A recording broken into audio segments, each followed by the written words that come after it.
इस वीडियो में आज हम सीखेंगे वायरस डेफिनेशन के बारे में।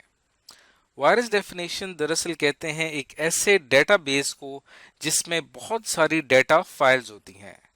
और ये डेटा फाइल्स कौन सी होती हैं? ये वो फाइल्स होती हैं जिसके अंदर मौजूदा वायरस फाइल्स की तमाम तफसीलात मौजूद होती हैं। अब पहले तो ये पता होना चाहिए कि डेटाबेस क्या होता है।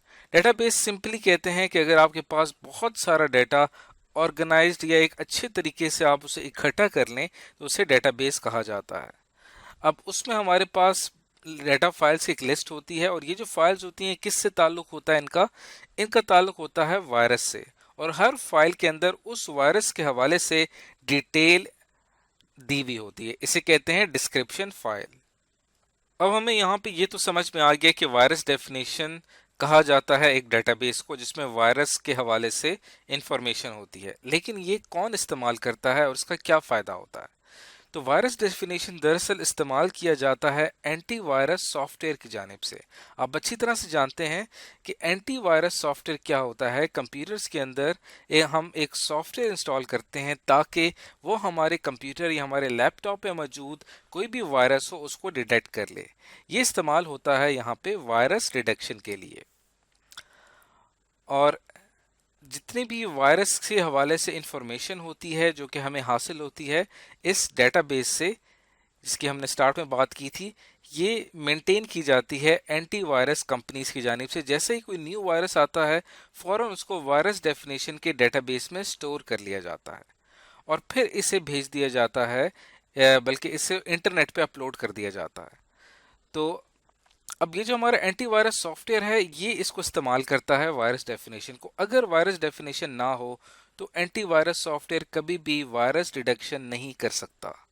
अब हम ये जानते हैं कि ये एंटीवायरस सॉफ्टवेयर जो है वो वायरस डेफिनेशन जो है ये दरअसल काम किस तरह से करता है। तो अगर हम अब वायरस डेफिनेशन की वर्किंग की बात करें तो यहाँ पे एंटीवायरस जो हमारा प्रोग्राम है, एंटीवायरस जो सॉफ्टवेयर है, ये क्या करेगा, इंटरनेट का इस्तेमाल करते हुए डाउनलोड कर लेगा वायरस डेफिनेशन की जो डेटाबेस फाइल है उसे वो डाउनलोड कर लेगा। इसको डाउनलोड करने के बाद फिर एंटीवायरस सॉफ्टवेयर क्या करेगा कि आपके कंप्यूटर में जो डाटा मौजूद है, अब वो डाटा आपकी हार्ड डिस्क में भी हो सकता है, आपके रैम में भी हो सकता है, आपकी यूएसबी में भी हो सकता है जो कि आपके कंप्यूटर के साथ कनेक्टेड है। ये क्या करेगा कि अब वायरस डेफिनेशन की जो फाइल डाउनलोड हुई है उसको कंपेयर करेगा आपके कंप्यूटर में मौजूद डाटा के साथ। और जैसे ही उसको कहीं पे उसको कंपेयर करेगा, वायरस डेफिनेशन को कंपेयर करेगा आपके कंप्यूटर में मौजूद डाटा के साथ, और जैसे ही उसको कोई एक ऐसी फाइल मिलती है, आपके हार्ड डिस्क में भी हो सकती है, वो रैम में भी हो सकती है, यूएसबी में भी हो सकती है, कि वो फाइल मैच कर जाती है आपकी वायरस डेफिनेशन में मौजूद फाइल से, तब वहां पे वायरस डिटेक्ट हो जाएगा। इस प्रोसेस को कहा जाता है कोड डिस्कवरी। कोड डिस्कवरी में क्या होता है कि हमारा कंपैरिजन होता है कंप्यूटर में मौजूद डाटा और इंटरनेट से डाउनलोड किए गए वायरस डेफिनेशन के डेटाबेस को। इनकी कंपैरिजन से जैसे ही हमें कोई ऐसी फाइल मिल जाती है जो कि मैच कर जाती है, इट मीन्स कि हमारी हार्ड डिस्क में, हमारी रैम में या हमारी यूएसबी में वो वायरस फाइल मौजूद है। फौरन क्या करेगा हमारा जो एंटीवायरस सॉफ्टवेयर है वो क्या करेगा, वायरस डिटेक्ट कर लेगा और फिर इस वायरस को डिटेक्ट करने के बाद इस वायरस को क्या करेगा, रिमूव कर देगा। अब इस चीज को अगर हम पिक्चर के थ्रू समझना चाहें तो हम इसको इस तरह से समझ सकते हैं कि यहाँ पे आप देखें कि ये हमारे पास एक एंटीवायरस सॉफ्टवेयर है जिसने अपना स्कैनिंग का प्रोसेस किया है और फाइनली उसको एक थ्रेट मिल गया है और उसने उस थ्रेट को डिटेक्ट कर लिया है, और जैसे ही आप रिमूव ऑल के ऊपर क्लिक करेंगे तो वो वायरस रिमूव हो जाएगा। अगर आप चाहते हैं कि आपका एंटीवायरस सॉफ्टवेयर जो है वो अच्छे तरीके से काम करे तो आपको वायरस डिटेक्शन के लिए यहाँ पे ज़रूरत पड़ती है इंटरनेट कनेक्शन की।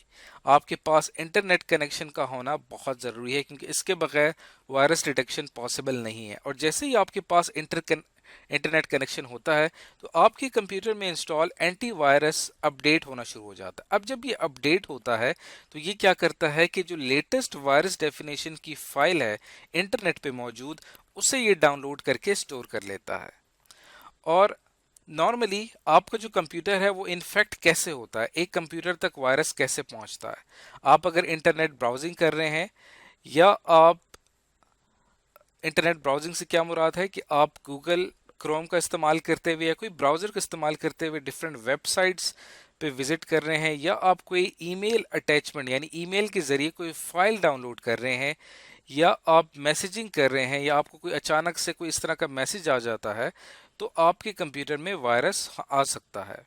اور آ، پھر کیا ہوگا کہ فوراً آپ کا جو اینٹی وائرس ہوگا وہ فوراً اس کو سکین کرے گا، اگر تو وہ انفیکٹڈ فائل ہوئی تو فوراً آپ کو بتا دے گا کہ آپ کے کمپیوٹر میں وائرس موجود ہے۔ اور جب کبھی بھی آپ اپنی اینٹی وائرس سافٹ ویئر کو اپڈیٹ کرتے ہیں تو آپ کا اینٹی وائرس سافٹ ویئر اس طرح سے اپڈیٹ ہو رہا ہوتا ہے، اور ساتھ ساتھ کچھ ڈاؤن لوڈنگ کا آپشن نظر آ رہا ہوتا ہے۔ اس کا مطلب یہ ہوا کہ وہ انٹرنیٹ سے کچھ ڈاؤن لوڈ کر رہا ہے، اور آبویسلی جیسے کہ میں نے پہلے ذکر کیا کہ ہمارا antivirus software internet سے وائرس ڈیفینیشن کی فائل ڈاؤن لوڈ کرتا ہے تاکہ اس کو وائرس ڈیٹیکشن کے لیے استعمال کیا جا سکے۔ تو اس سے پہلے ہم بہت ڈیٹیل میں یہ پڑھ چکے ہیں کہ وائرس کیا ہوتا ہے، وائرس کے کیا کیا سمٹمز ہوتے ہیں، آپ کے کمپیوٹر میں اگر وائرس ہے آپ کو کیسے پتہ چلے گا، وہ تمام ہم ایک ویڈیو میں بہت ڈیٹیل میں پڑھ چکے ہیں۔ یہاں ہم نے ایک بہت ہی امپورٹنٹ ایلیمنٹ، ایک بہت ہی امپورٹنٹ چیز ڈسکس کی ہے، وائرس ڈیفینیشن، جو کہ ہمارا اینٹی وائرس سافٹ ویئر استعمال کرتا ہے وائرس ڈیٹیکشن کے لیے۔ تو آج ہم نے وائرس ڈیفینیشن کے بارے میں پڑھا۔